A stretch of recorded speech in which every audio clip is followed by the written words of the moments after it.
안녕하세요, 여러분. 네, 컴퓨터 구조 과목입니다. 자, 먼저 우리가 용어 정리가 필요한데요. 마이크로 오퍼레이션이다. 그러면 얘는 무슨 뜻일까라는 걸 한번 우리가 보겠습니다. 자, 오퍼레이션이다 라고 한다면 우리는 이제 명령어가 됩니다. 명령. 그 다음에 마이크로라는 말이 들어갔죠. 그러면 작은 명령 이렇게 살펴보면 될 것 같은데요. 우리가 이제 밥을 먹는다라는 동작을 하고 싶습니다. 그러면 이 동작을 하기 위해서 어떠세요? 숟가락을 들어야죠. 네, 그 다음에 어때요? 몇 도 이상 들어야 되겠다. 그죠? 어느 정도 높이까지 숟가락을 들어야 될 것인지. 그 다음에 어때요? 입에 넣는다. 네. 그 다음에 숟가락을 또 내려놓는다. 이런 몇 가지의 동작이 있죠. 이 하나하나의 동작을 우리는 마이크로 오퍼레이션이라고 한다라는 겁니다. 그래서 어떤 명령을 수행하기 위해서 의미 있는 상태의 변환을 하도록 하는 하나하나의 동작을 의미합니다.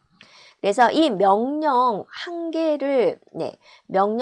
개를 실행시키기 위해서 우리는 밥을 먹을 때는 이런 여러 가지 동작이 있는데 명령 한 개를 실행시키기 위해서는 어떻게 해야 될까? 자, 이 명령어가 있는 위치를 찾아내줘야 되죠. 명령어도 이 다음에 무슨 명령을 실행을 해라 라는 게 있기 때문에 그 명령어 위치를 파악을 해줘야 되겠고 그곳을 찾아가 가지고 해당되는 명령어를 가져와야 됩니다. 우리 꺼낸다. 그죠? 그 다음에 이 명령어를 꺼냈어요. 그럼 이제 컴퓨터 입장에서는 이게 무슨 명령이냐? 네, 이게 무슨 명령어지? 그거를 어떻게 해줘야 돼요? 해석을 해줘야 되죠. 즉 번역을 해주고 해석해줘야 되겠죠.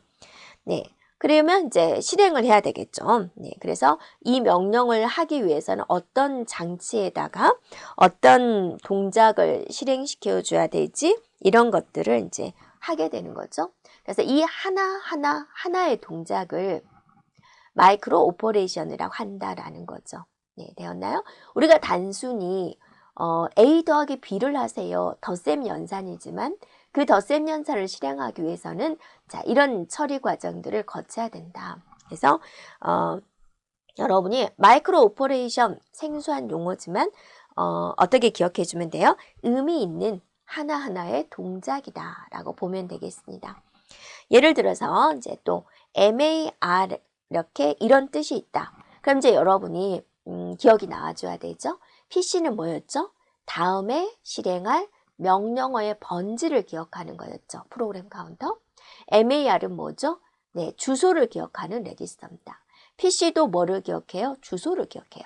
MAR도 뭘 기억해요? 주소를 기억해요. 그래서 PC에 기억된 내용을 MAR에 대입한다. MAR에 이제 갖다 준다라는 거죠. 그래서 PC에 10을 기억을 하고 있다. 10번지라는 걸 기억을 하고 있다. 10번지라는 걸 MAR한테 넘겨주는 거죠.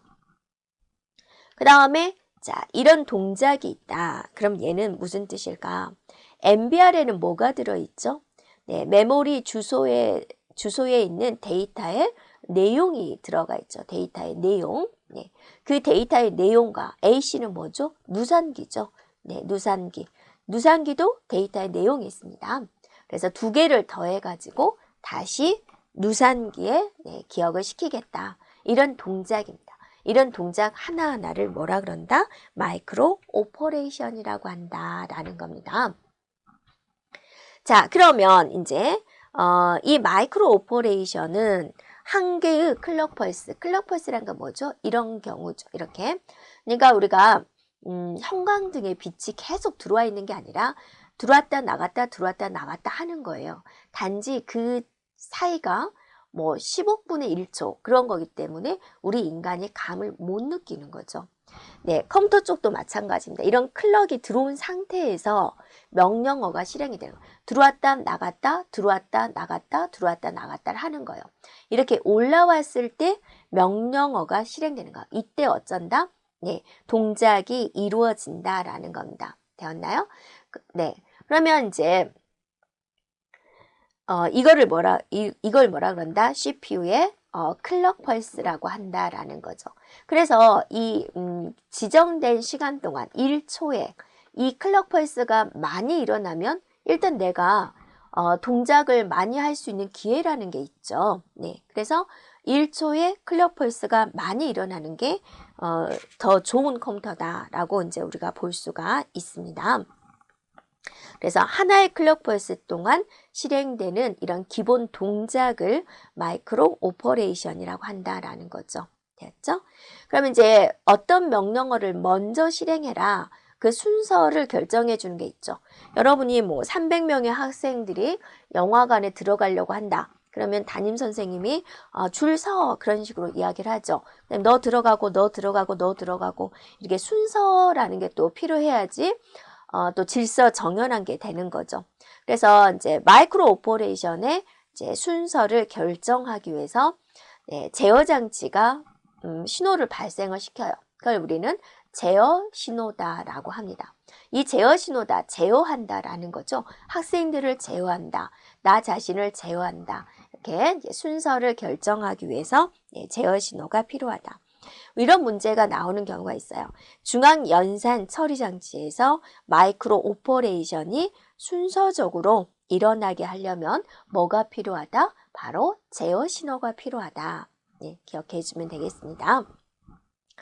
또 마이크로 오퍼레이션은 명령 실행 과정에서 한 단계씩 이루어지는 동작이고 한 개의 명령은 우리가 하나의 명령어 한 개의 명령을 실행하기 위해서는 어때요? 동작이 필요하겠죠. 이런 것들을 뭐라 그래요? 마이크로, 이 하나하나를 뭐라 그래요? 네, 마이크로 오퍼레이션이다 라고 하는 거죠. 그러니까 한 개의 명령을 실행하기 위해서는 여러 개의 마이크로 오퍼레이션이 동작돼서 실행된다 라는 뜻이 되겠습니다. 됐죠? 여기까지. 자, 우리가 이제 용어상으로 이제 또 정리를 해보면 마이크로 사이클 타임이 있습니다. 마이크로 사이클 타임은 또 무엇일까라는 건데요. 우리가 이 하나의 동작을 뭐라 그랬죠? 네, 마이크로 오퍼레이션이다 라고 그랬죠. 그럼 이 마이크로 오퍼레이션을 수행을 하려면 시간이 얼마나 걸리지? 그걸 계산해 주면 좋겠다라는 거예요. 그거를 마이크로 사이클 타임이라 그런다. 그러면 이게 이제 모여서 완성이 되는 거기 때문에 시간은 어때요? 빨라야 되겠죠? 얘네들이 빠르면 전체적으로 동작 시간은 빨라집니다. 그래서 CPU 속도를 나타내는 촉도로 사용이 된다라는 거죠. 이거하고 이제 우리가 이제 주기, 주파수 그런 개념하고 이제 생각을 해주면 되는데요. 자, 클럭 펄스가 이렇게 있습니다. 네. 그러면 이 클럭 펄스가 일어날 때 우리가 뭐가 일어나죠? 마이크로 오퍼레이션이 일어나는 거죠. 그러니까 1초에 몇 번의 클럭 펄스가 일어났느냐. 클럭 펄스는 일단 많이 일어나야지 내가 마이크로 오퍼레이션을 이제 많이 동작할 수가 있는 거죠. 이거를 이제 우리는 뭐라고 합니까? 주파수다라는 거죠. 그래서 1초에 예를 들어서 1기가번 일어났다. 이거를 우린 용어상으로 1기가헤르츠다 이렇게 말을 합니다. 그래서 1기가헤르츠다라는 단어를 보고 이거는 1초에 이 클럭 펄스가 1기가번 일어났구나 라고 볼 수가 있는 거죠. 그럼 이 클럭 펄스가 일어났을 때 마이크로 오퍼레이션 동작이 이루어진다라는 거죠. 그러니까 한 번 일어날 때 마이크로 사이클 타임을 계산하려면 어떠세요? 일단은 이 시간을 한번 알아보자라는 거죠. 한 번 일어날 땐 몇 초냐? 1기가분의 1초다라고 볼 수가 있는 거죠. 네, 그래서 이런 관계를 생각을 해주면 되세요. 자, 우리가 문제를 풀면서 한번 정리를 해 보도록 하겠습니다. 자, CPU, 클럭이 100MHz다라고 그랬습니다. 그 다음에 이제 인출 사이클에 소요되는 시간은 하고 문제가 물어봤어요. 조건이 붙었습니다. 인출 사이클은 또 뭘까? 인출 사이클은 인출 사이클은 세 개의 마이크로 명령어로 구성되어 있다라고 그랬습니다. 네, 이런 조건이 되어 있다라는 거죠. 구성. 네. 그러면 이제 시간을 한번 살펴보자라는 거죠. CPU 클럭이 100MHz다. 이 뜻은 뭐요? 1초에 100메가번 클럭 펄스가 일어났다라는 거죠. 그러니까 1초에 100메가번의 이 클럭 펄스가 일어났다라는 겁니다. 그럼 한 번 일어날 때, 이 한 번 일어날 때 몇 초냐? 100메가분의 1초다라는 거죠. 그러니까 이때 마이크로 명령어가 이제 실행이 되는 거고, 세 개의 마이크로 명령어가 이루어졌다 그랬으니까 이 세 개의 시간을 알아주면 되겠다라는 겁니다. 그러면 킬로, 메가, 킬로는 약 10의 3승, 메가는 약 10의 6승이니까 100메가분의 1초다. 100메가분의 1초다라는 것은 어때요? 100 곱하기 10의 6승분의 1초다라는 거죠. 그러면 얘는 어때요? 10의 8승분의 1초고 10의 마이너스 8승초다라고 알 수가 있죠. 그러니까 이 시간이 이제 마이크로 명령어가 되는 건데 이 시간이 지금 10의 마이너스 8승초다 이렇게 나오는 거죠. 그런데 이게 이제 1, 2, 3, 4를 봤더니 다 나노세컨드로 되어 있다. 단위를 한번 바꿔볼게요. 자, 여러분이 밀리세컨드 10의 마이너스 3승, 마이크로세컨드 10의 마이너스 6승, 밀리 마이크로 나노세컨드 10의 마이너스 9승 이렇게 되어 있죠. 그럼 얘는 이제 단위를 제가 나노로 바꿀 거예요. 10의 마이너스 9승으로 바꿀 거예요. 그러면 이렇게 말할 수가 있죠. 10의 1승, 10의 마이너스 9승 곱하기는 지수를 더하는 거니까 10의 마이너스 8승이 되는 거죠. 이게 이제 단위가 나노세컨드다. 그래서 10 나노세컨드다 라고 볼 수가 있죠. 이건 한 개의 명령어에 해당되는 시간이고 세 개의 마이크로 명령어가 실행된다 그랬으니까 3 곱하기 10 나노세컨드에서 30 나노세컨드다 라고 말할 수 있습니다. 자, 됐나요? 그래서 여러분이 이 주파수라는 개념, 1초에 몇 번 클럭 펄스가 일어나는지, 한 번 클럭 펄스가 일어날 때 시간, 마이크로 사이클 타임에 대해서 우리가 이제 기억을 해주고 다음 내용으로 이제 들어가도록 하겠습니다. 자, 그러면 이제 우리가 마이크로 사이클 타임을 이제 어떤 식으로 부여를 할 거냐? 그게 이제 동기 종류가 동기 고정식이 있고요. 자, 동기 가변식이 있고요. 비동기식이 이렇게 세 가지로 나눠지게 됩니다. 자, 마이크로 사이클 타임을 부여하는 방식인데요. 동기 고정식이다 라고 한다면 자, 모든 마이크로 오퍼레이션의 동작 시간은 같다 라고 가정을 해서 그러면 이제 몇 초로 할 거냐, 동작 시간이 가장 긴 거, 가장 긴 걸로 맞춰주는 거예요. 그래서 모든 마이크로 오퍼레이션의 동작 시간을 이제 동일하게 해버리는 거죠. 예를 들면 내가 3개의 마이크로 오퍼레이션이 필요하다라고 하는데 어떤 마이크로 오퍼레이션이 첫 번째가 1초가 걸리고 그 다음에는 이제 2초가 걸리고 얘는 1초가 걸린다. 그러면 이제 얘네들을 다 몇 초로 만들어 버리냐면 2초, 2초, 2초로 이렇게 만들어 버리는 거죠. 가장 긴 걸 중심으로 해서 마이크로 사이클 타임을 정해 버리는 겁니다. 됐죠? 그래서 이거는 그냥 제어기의 구현, 간단하잖아요. 제어기의 구현. 그러니까 구현이 이제 간단하다라는 거죠. 그런데 이제 어떤 문제점이 생기냐면 만약에 1초, 10초, 100초 이런 명령어가 있다라고 가정을 해보세요. 그럼 얘를 어떻게 만들어 버리는 거예요? 100초, 100초, 100초 이렇게 만들어 버리는 거예요. 여러분이 생각하기에 어떠세요? 별로 합리적이지 않은 거죠. 그러니까 이렇게 이제 마이크로 명령어가 구성이 되어 있다면 이건 이제 간단하니까 괜찮은 건데 이런 식으로 구현이 되어 있다 그러면 이제 CPU 시간 낭비, 시간에 대한 낭비가 심하다라는 거죠. 그래서 이거는 별로 좋지 않은 거죠.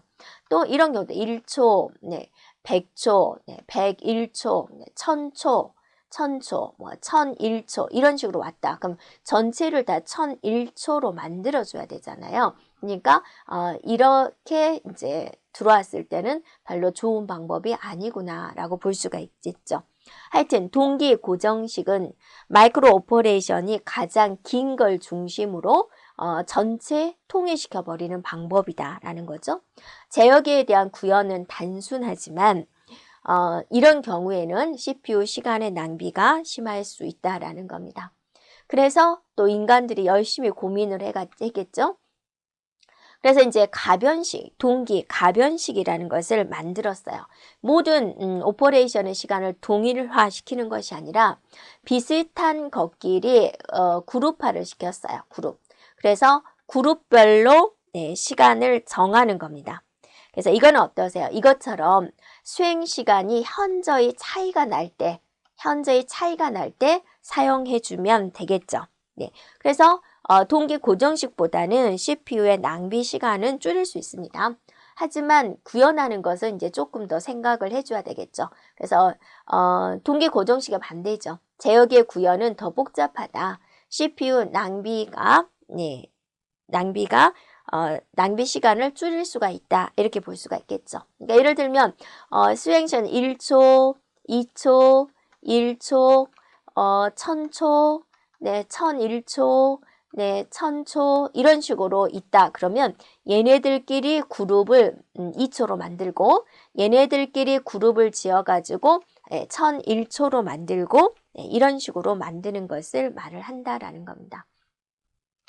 그 다음에 이제 비동기식은 뭐냐면 모든 마이크로 오퍼레이션에 대한 시간을 맞추지 않고 그냥 다 달라요. 그냥 그대로 다 서로 다른 마이크로 사이클 타임을 가지고 진행하는 것을 말을 하죠. CPU 낭비 시간이다라는 건 볼 수가 없겠죠. 하지만 제어기에 대한 구현은 이제 아주 복잡해진다라는 겁니다. 하여튼 이 세 가지를 우리가 구분할 수 있으면 되겠습니다. 마이크로 사이클 타임 부여 방식이었습니다. 자, 이제 우리가 명령어 사이클에 대해서 살펴보겠습니다. 자, 명령어 사이클이다 라고 하면은 우리가 이제 하나의 명령어를 인출해서 실행을 하게 되면 몇 가지의 동작이 있다라고 그랬죠. 어떤 동작이 있을까라는 겁니다. 이런 활동들을 명령어 사이클이라 그러는데요. 일단 기본적으로는 뭐로 구성이 되냐면 인출, 명령어를 가져와서 이게 뭐 하는 명령어인지 해독하는 겁니다. 그 다음에 잘 해독을 해서 뭐 해주면 되죠? 실행을 해주면 되죠. 간단하게는 인출, 실행 이렇게 이제 가져와서 해독해서 실행한다 이렇게 볼 수가 있고 조금 더 세분한다 그러면 인출을 해가지고 명령어를 이제 가져왔는데 이게 데이터도 가져와야 되네요. 그럼 데이터가 메모리에 주소에 기억되어 있다고 하네요. 그러면 갔다 와야 되죠.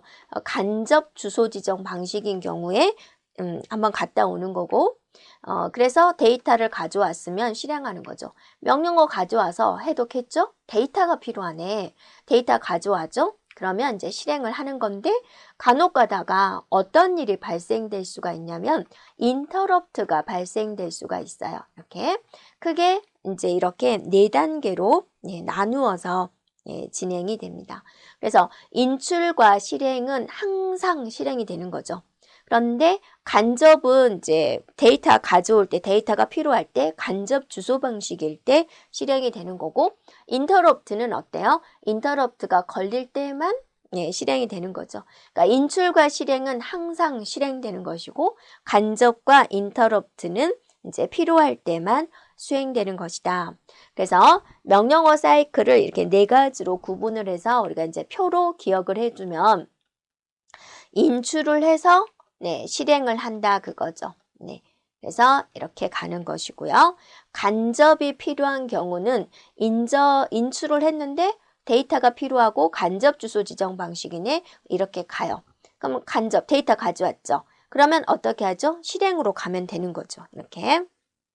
자, 그 다음에 이제 interrupt라는 것은 어느 순간에도 일어날 수가 있는 거죠. 그래서 실행하는 동안에도 interrupt가 발생될 수가 있고, 인출하는 동안에도 interrupt가 발생될 수가 있고, 간접 주소 지정 방식 진행할 때도 interrupt가 발생될 수 있어요. 자, 인터럽트를 처리한 다음에는 항상 어디로 가게 되냐면 인출로 가게 됩니다. 이걸 기억해 주면 돼요. 네. 인터럽트가 끝나면 항상 어디로 가요? 네, 인출로 간다라는 거죠. 그래서 이 화살표를 여러분이 잘 생각해 주면 되고요. 됐죠? 자, 그래서 이거는 시험 문제 많이 나오는 거예요. 그래서 이거를 잘 기억을 하세요. 네. 그러면 이제 우리가 또 세부적으로 한번 들어가 보도록 하겠습니다. 네, major state다라는 건데요. 메이저다라고 하면은 중요한 상태를 말을 하는 겁니다. 자, 여러분이 오늘 하루 뭐 했어? 그럼 아무것도 안 했어? 정말로 아무것도 안 했느냐? 숨 쉬고 밥 먹고 뭐 세수하고 그런 일을 했잖아요. 그런데 그건 이제 늘상 하는 거니까 별로 중요한 일이 아니다 그거죠. 메이저 스테이트다. 그럼 CPU가 무엇을 하고 있는가를 나타내는 건데 하는 일이 많죠. 네, 그 중에서도 메인, 주로 네, 딱 네 가지만 뽑아보자라는 겁니다. 네, 그거를 이제 CPU 메이저 스테이트다. CPU가 무엇을 하고 있는가를 나타내는 상태다라는 겁니다. 그래서 메이저 스테이트 네 가지를 우리가 이제 보통 본다라는 거죠. 그래서 인출 상태, 간접 주소 지정 방식 상태, 간접 상태, 그 다음에 이제 실행 상태, 인터럽트 상태 이렇게 네 가지만 뽑아서 본다라는 겁니다. 인출을 한다라고 하는 것은 이제 우리가 패치를 한다라고 하고, 간접은 인다이렉트다라고 하고, 실행은 execute다라고 이야기를 하고, interrupt. 자, interrupt다 이렇게 말을 하지요. 그러면 이제 CPU가 무엇을 하고 있는 상태다라는 것을 이제 표시를 해줘야 되겠죠. 네, 표시를 할 때 우리가 플립플롭을 이용을 합니다. 네 가지의 상태를 표현해야 되니까 비트가 두 개만 있으면 되겠죠. 그래서 얘는 F라는 플립플롭과 R이라는 플립플롭을 사용을 했습니다. 그러면 0, 0일 때, 1, 0일 때, 1, 다시 할게요. 네. 자, 0, 0일 때, 0, 1일 때, 1, 0일 때, 1, 1일 때 이렇게 네 가지 상태를 나타낼 수가 있죠. 그래서 0, 0이면 이거는 이제 패치 상태다, 인출 상태다 라는 걸 나타냅니다. 예, 그 다음에 0, 1이면 자, 인다이렉트다, 인다이렉트 상태다. 1, 0이면 실행 상태다. 그 다음에 1, 1이면 인터럽트 상태다라는 것을 나타내겠다라는 거죠. 플립플롭으로. 네. 그러면 이제 인출 단계부터 우리가 이제 자세히 살펴보겠습니다. 자, 여러분이 이제 인출 상태다, 패치 상태다라고 그랬습니다. 인출 상태. 네, 패치 상태다. 자, 이 패치 상태다라는 것은 이제 한마디로 뭐냐면 명령어를 가져와요. 실행할 명령어를 가져와요. 그러면 이게 무슨 명령어를 실행하는 건지 해독을 거쳐야 되겠죠. 해석을 해줘야 된다라는 겁니다. 그래서 명령어를 실행을 할 때 가장 먼저 실행되는 단계다라고 볼 수가 있겠죠. 네. 그죠? 엄마가 외출을 하면서 너 오늘 뭐뭐 해 라는 것을 냉장고에 붙여놨다고 그러죠. 명령어 봐야죠. 냉장고에 가서 자, 어떤 명령 실행하라고 그랬지? 가져오고 이게 뭔 뜻이지? 하고 머리로 생각해야 되는 거죠. 그래서 그럼 이 단계를 컴퓨터는 이제 어떤 식으로 처리를 하냐라는 거죠. 그러면 여러분이 다음에 실행할 명령어의 번지를 내가 아침에 일어나서 뭘 해야 될지를 엄마가 냉장고에 붙여놨잖아요. 그러면 컴퓨터 명령어는 어디에 있냐 그거죠. 내가 다음에 실행할 번지는 어디에 있냐. 그럼 이제 냉장고에 붙여놨는지 모르면 엄마가 또 문자로 주죠. 아침에 일어나서 냉장고에 붙어있는 거 꼭 봐. 냉장고에 있다. 메모지가 냉장고에 있다. 그걸 가르쳐 줘야 되잖아요. 컴퓨터는 다음에 실행할 명령어가 어디에 있냐라는 걸 누가 기억하고 있어요? PC가 기억합니다. 네. 다음에 수행할 명령어의 번지를 누가 기억해요? PC가 기억해요. PC는 명령어의 내용을 가지고 있나요? 그렇지 않습니다. 주소를 가리키고 있어요. 몇 번지에 있다라는 주소를 기억하고 있는 거죠. 그럼 이 주소를 누구한테 넘겨줄 수 있어요? MAR한테 넘겨줄 수 있죠. 메모리 어드레스 레지스터. 메모리의 주소를 기억하는 레지스터가 됩니다. 그래서 PC에 저장되어 있는 번지를 MAR에 전송합니다. 몇 번지 찾아가야 된다라는 걸. 그러면 이제 메모리에 MAR이 가르쳐준 번지가 있겠죠. 예를 들어 100번지다. 메모리에 100번지를 찾아갑니다. 그러면 자 PC가 100번지를 가르쳤고 MAR한테 100이라는 것을 넘겨줘서 메모리가 있으면 100번지에 찾아가요. 그럼 여기에 뭐가 있어요? 바로 데이터의 내용이 있다 그거죠. 그러면 100번지라는 걸 가리키는 것은 MAR이 가르쳐서 왔고 이 데이터는 주소가 아니라 데이터잖아요. 그러니까 누가 싣고 와야 돼요? MBR이 싣고 와야죠. 메모리 버퍼 레지스터. 그래서 MBR에다가 이제 싣고 오는 거죠. 네. 그러면 여기 있는 명령어를 이제 꺼냈으니까 PC는 어때요? 다음에 수행할 번지가 달라져야 되죠. 네. 그래서 PC 값을 하나 더 증가시켜 주게 됩니다. 이렇게요. 네.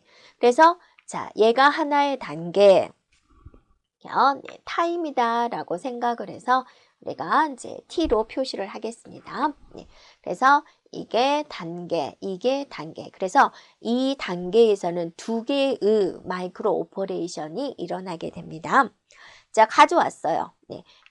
내가 뭘 실행해야 될지를 MBR이 가지고 있다라는 거죠. 그래서 MBR이 가지고 있는 이 안에 명령어다 그거죠. 오퍼레이션.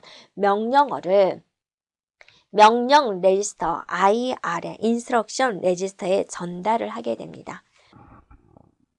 자, 그리고 이제 MBR에 이제 I를 여기에 이제 I를 전송한다라고 그랬습니다.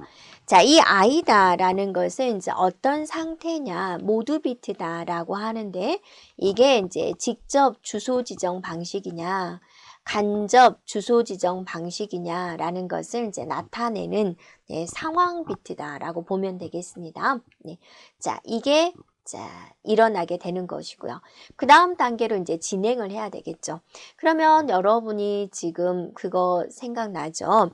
인출과 네, 실행과 네, 간접과 네, 인터럽트가 있었죠. 그래서 자, 이렇게 되고 이렇게 되고 네, 이렇게 되는 건데 지금 인출 단계잖아요. 인출 단계. 그러면 이제 여기서 자, 여기서 직접 주소냐, 간접 주소냐라는 걸 이제 판단을 해서 간접 주소라면 이제 간접 주소 지정 방식으로 간접 사이클로 이렇게 가야 되는 거죠. 그래서 F라는 플립플롭에 2를 전송하거나 또는 R에다가 2를 전송하겠다라는 거예요.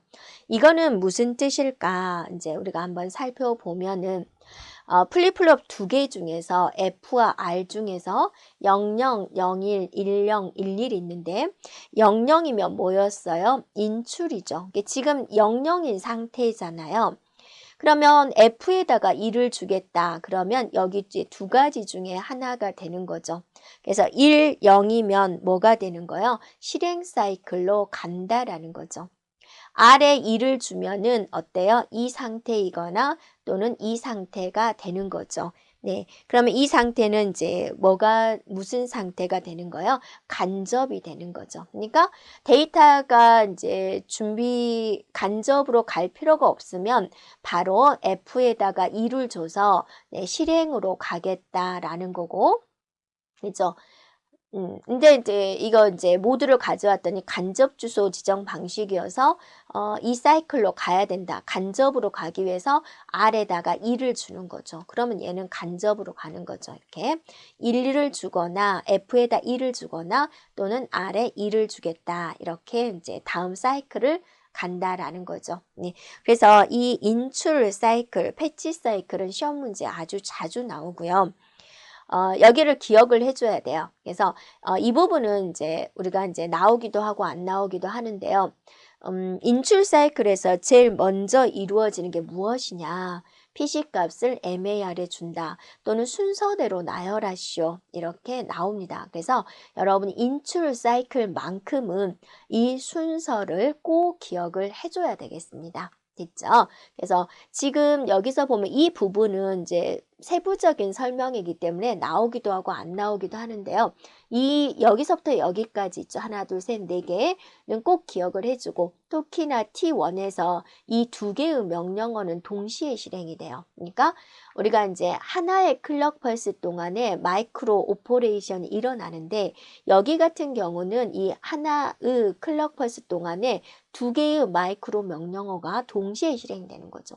그래서 간혹 가다가 하나의 클럭 펄스 동안에는 하나의 마이크로 오퍼레이션만 일어난다. 그럼 어때요? 틀려요. 이게 두 개가 일어날 수도 있다라는 겁니다. 자, 여기까지 패치 사이클이었습니다.